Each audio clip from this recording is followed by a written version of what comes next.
ওয়াকফ সম্পত্তি নথিভুক্তকরণের জন্য 6 মাস সময় দেওয়া হয়েছিল। 6 ডিসেম্বর ছিল ডেডলাইন। তার মধ্যেই কেন্দ্রীয় পোর্টাল উমিদে সবকটি রাজ্যকে নথিভুক্ত করতে হতো রাজ্যের ওয়াকফ সম্পত্তির খতিয়ান। তেমনটাই হলো। ওয়াকফের খতিয়ান উঠে এলো কেন্দ্রীয় পোর্টালে। সোমবার ওয়াকফ পোর্টালে তথ্য ও পরিসংখ্যান প্রকাশ করে কেন্দ্রীয় সংখ্যালঘু বিষয়ক মন্ত্রক। এখনো পর্যন্ত গোটা দেশে 5,17,000 ওয়াকফ সম্পত্তি কেন্দ্রের উমিদ পোর্টালে নথিভুক্ত করা হয়েছে, যার মধ্যে 2,16,905টি ওয়াকফ সম্পত্তি অনুমোদন পেয়েছে বলে জানিয়েছে কেন্দ্রীয় সংখ্যালঘু বিষয়ক মন্ত্রক। এছাড়া বেশ কিছু আবেদন তথ্য যাচাইয়ের পর বাতিল করে দেওয়া হয়েছে। আইনের বাধ্যবাধকতা।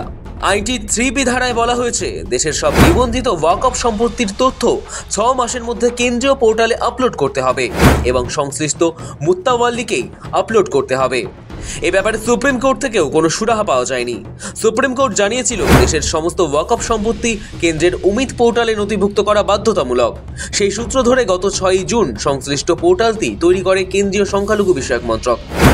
দিয়ে দেওয়া হয় 6 মাসের ডেডলাইন। 6 ডিসেম্বর ছিল যার শেষ তারিখ।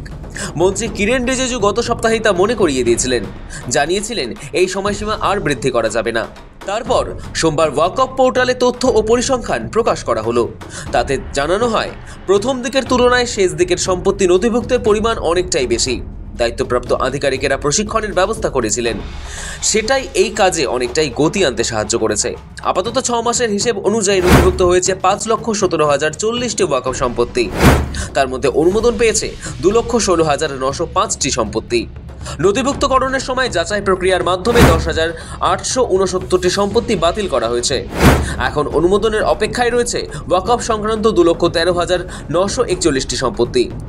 কিন্তু কোন রাজ্য থেকে কত সম্পত্তি নথিভুক্ত হলো সেই তথ্য তুলে ধরেছে মন্ত্রক। কেন্দ্রীয় মন্ত্রক জানিয়েছে, সবচেয়ে বেশি ওয়াকফ সম্পত্তি নথিভুক্ত হয়েছে উত্তরপ্রদেশ থেকে, মোট 92,830টি, যার মধ্যে 86,345 সুন্নি সম্প্রদায়ের এবং 6,485 শিয়া সম্প্রদায়ের। এরপর দ্বিতীয় স্থানে রয়েছে মহারাষ্ট্র, যেখানে মোট নথিভুক্ত হয়েছে 62,939টি ওয়াকফ সম্পত্তি। তৃতীয় স্থানে রয়েছে কর্ণাটক, সেখানে মোট নথিভুক্ত ওয়াকফ সম্পত্তি 58,324টি। বাংলায় অনেকটাই কম, 23,086টি। কিন্তু এটা কি পূর্ণ তথ্য? কারণ পশ্চিমবঙ্গ সরকারের ওয়াকফ বিষয়ক ওয়েবসাইট বলছে রাজ্যে মোট ওয়াকফ সম্পত্তির পরিমাণ রয়েছে 82,616টি। পশ্চিমবঙ্গে ওয়াকফ সম্পত্তি এস্টেট, মোট ওয়াকফ এস্টেট 8,063টি, মোট ওয়াকফ সম্পত্তি 82,616টি। সেন্ট্রাল পোর্টালে মোট এন্ট্রি হয়েছে 23,086টি। কেন্দ্রের বিবৃতিতে বলা হয়েছে, ওয়াকফ কর্মসূচি সম্পন্ন করার জন্য অনবরত বিভিন্ন রাজ্য ও কেন্দ্রশাসিত অঞ্চলে প্রশিক্ষণ ওয়ার্কশপ চলছে। কিভাবে পোর্টালে এই সংক্রান্ত তথ্য নথিভুক্ত করতে হবে তা হাতে কলমে শিখিয়ে দেওয়া হয়েছে। প্রযুক্তি বিশেষজ্ঞ এবং প্রশাসনিক দল দেশ জুড়ে 7টি আঞ্চলিক বৈঠকের আয়োজন করে। চালু করা হয়েছিল বিশেষ হেল্পলাইন নম্বর। ব্যুরো রিপোর্ট, সময়, কলকাতা।